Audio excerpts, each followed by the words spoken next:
মধ্যপ্রাচ্য যুদ্ধে নিহতের সংখ্যা আসলে কত? ইরানের বিরুদ্ধে যুক্তরাষ্ট্র ও ইসরায়েলের সাম্প্রতিক যৌথ হামলায় হাজার হাজার মানুষ মারা গেছে। তবে বিশেষজ্ঞরা বলেছেন, প্রকৃত সংখ্যা হয়তো কখনো জানা যাবে না।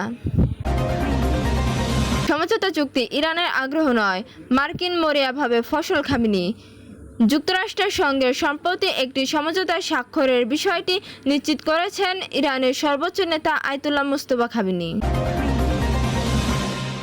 যুক্তরাষ্ট্র ইরান যুদ্ধটি আসলে কেন হয়েছিল? যুক্তরাষ্ট্রের প্রেসিডেন্ট ডোনাল্ড ট্রাম্প এবং ইরানের প্রেসিডেন্ট মাসুদ পেজেশকিয়ানে স্বাক্ষরিত সমঝোতার স্বাক্ষরটি 28 ফেব্রুয়ারি ইরানের ওপর হামলা চালানোর ভুল সিদ্ধান্তে রাজনৈতিক, সামরিক ও অর্থনৈতিক পরিণতি তুলে ধরেছে। দর্শক, এতক্ষণ শুনছিলেন সংবাদ শিরোনাম, এখন জানিয়ে দেব বিস্তারিত সংবাদ। তার আগে অনুরোধ থাকবে, এই ভিডিওতে লাইক দিন ও কমেন্ট করে জানিয়ে দিন কোন জায়গা থেকে এই সংবাদ শুনছেন এবং দেখছেন। মধ্যপ্রাচ্যের যুদ্ধে নিহতের সংখ্যা আসলে কত? ইরানের বিরুদ্ধে যুক্তরাষ্ট্র ও ইসরায়েলের সাম্প্রতিক যৌথ হামলায় হাজার হাজার মানুষ মারা গেছে। তবে বিশেষজ্ঞরা বলেছেন, প্রকৃত সংখ্যা হয়তো কখনো জানা যাবে না। সরকারি পরিসংখ্যান অনুযায়ী ফেব্রুয়ারিতে ইরানের বিরুদ্ধে মার্কিন ইসরায়েলি হামলা শুরু হওয়ার পর থেকে বহু মানুষ প্রাণহানির পর যুদ্ধবন্ধের প্রাথমিক চুক্তি সম্পন্ন হলো। দেশগুলোর সরকারি হতাহতের প্রতিবেদনে অনুসারে গত 28 ফেব্রুয়ারি থেকে ইরান ও লেবাননে 7,300 এরও বেশি মানুষ মারা গেছে, যাদের মধ্যে রয়েছে শত শত শিশু এবং কয়েক ডজন স্বাস্থ্যকর্মী। এর বাইরেও বৃহত্তর অঞ্চল জুড়ে আরও বহু মানুষ মারা গেছে এ যুদ্ধে। তবে কিছু বিশ্লেষক বলেছেন, এই সংখ্যা প্রায় নিশ্চিতভাবে প্রকৃত সংখ্যার চেয়ে কম। বিশেষজ্ঞরা বিবিসিকে বলেছে, ইন্টারনেট, গণমাধ্যমে এবং সরকারি বিধিনিষেধ, এমনকি কিছু এলাকা স্বতন্ত্র গোষ্ঠী উপস্থিতির কারণে তথ্য প্রদানে বাধা সৃষ্টি করেছে, যা সত্যিকার অর্থে পরিসংখ্যানের নির্ভরযোগ্যতাকে প্রশ্নবিদ্ধ করে। সমঝোতা চুক্তি ইরানের আগ্রহ নয়, মার্কিন মরিয়াভাবেই ফসল খামেনি। যুক্তরাষ্ট্রের সঙ্গে সম্প্রতি একটি সমঝোতা স্বাক্ষরের বিষয়টি নিশ্চিত করেছে ইরানের সর্বোচ্চ নেতা আয়াতুল্লাহ মুস্তফা খামেনি। তবে এই চুক্তি নিয়ে মার্কিন প্রশাসনকে খোঁচা দিয়েও ছাড়েনি তিনি। তবে একবার তাই তিনি দাবি করেছেন, ইরানের কোনো আগ্রহ নয়, বরং আমেরিকার চরম মরিয়াভাবই এই চুক্তির স্বাক্ষরের পেছনে মূল কারণ হিসেবে কাজ করেছে। খামেনি লিখেছেন, আপনারা ইতিপূর্বে অবগত হয়েছে যে ইরান ও যুক্তরাষ্ট্রের রাষ্ট্রপ্রধানদের মধ্যে একটি সমঝোতা স্বাক্ষরিত হয়েছে।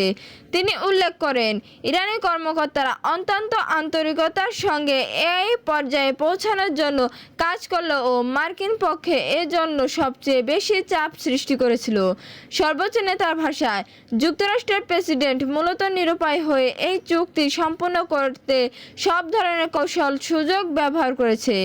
এই চুক্তির বিষয়ে নিজের ব্যক্তিগত আপত্তি কথা প্রকাশ করে আয়াতুল্লাহ খামেনি বলেন, নীতিগতভাবে আমাদের দৃষ্টিভঙ্গি ভিন্ন ছিল, তবে ইরানের প্রেসিডেন্ট দেশের জনগণের অধিকার এবং প্রতিরোধ ফ্রন্ট এর স্বার্থ রক্ষা করার প্রতিশ্রুতি দেওয়ার তিনি এই চুক্তিতে সম্মতি দিয়েছেন বলে জানান। যুক্তরাষ্ট্র ইরান যুদ্ধটি আসলে কেন হয়েছিল? যুক্তরাষ্ট্রের প্রেসিডেন্ট ডোনাল্ড ট্রাম্প এবং ইরানের প্রেসিডেন্ট মাসুদ পেজেশকিয়ানের স্বাক্ষরিত সমঝোতা স্বাক্ষরটি 28 ফেব্রুয়ারি ইরানের ওপর হামলা চালানোর ভুল সিদ্ধান্তে রাজনৈতিক, সামরিক ও অর্থনৈতিক পরিণতি তুলে ধরেছে। মানবিক ক্ষয়ক্ষতি ইতিমধ্যে স্পষ্ট। ইরান ও লেবাননে হাজারো মানুষ নিহত হয়েছে, যাদের মধ্যে অনেকেই বেসামরিক। যুক্তরাষ্ট্র এবং পরোক্ষভাবে ইসরায়েলও একটি কৌশলগত পরাজয়ের মুখে পড়েছে। তেহরানের শাসন ব্যবস্থা তাদের সবচেয়ে খারাপ আশঙ্কা মুখোমুখি হয়েছিল। বিশ্বের সবচেয়ে শক্তিশালী দেশ যুক্তরাষ্ট্র এবং মধ্যপ্রাচ্য পরাশক্তি ইসরায়েলের যৌথ সামরিক অভিযানে তাদের দুর্বল বা ধ্বংস করার প্রচেষ্টা। কিন্তু এই শাসন ব্যবস্থা শুধু টিকেই থাকেনি, বরং আরও শক্তিশালী হয়েছে।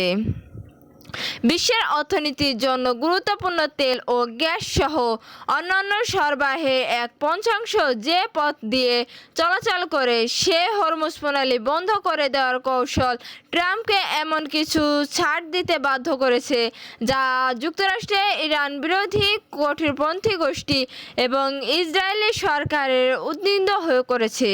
সমঝোতা স্বাক্ষরটিতে লেবাননের যুদ্ধ শেষ করার আহ্বান জানানো হয়েছে। ইসরায়েলের মতে এটি সম্ভব নয়। তারা লেবাননে অবাধ সামরিক ও স্বাধীনতা চায়, যা যুক্তরাষ্ট্র ও ইসরায়েলের মধ্যে আরও গভীর বিভাজন তৈরি করতে পারে এবং আমেরিকার সঙ্গে কোনো চুক্তি বিরোধী ইরানের কঠোরপন্থীদের অবস্থানকে শক্তিশালী করতে পারে। হরমুজ প্রণালী আবার খুলে দেওয়ার বিনিময়ে এই স্বাক্ষরকে বলা হয়েছে যুক্তরাষ্ট্র ইরানের বন্দর অবরোধ তুলে নেবে, তেল রপ্তানির ওপর নিষেধাজ্ঞা শিথিল করবে, যার ফলে ইরান $বিলিয়ন আয় করতে পারবে।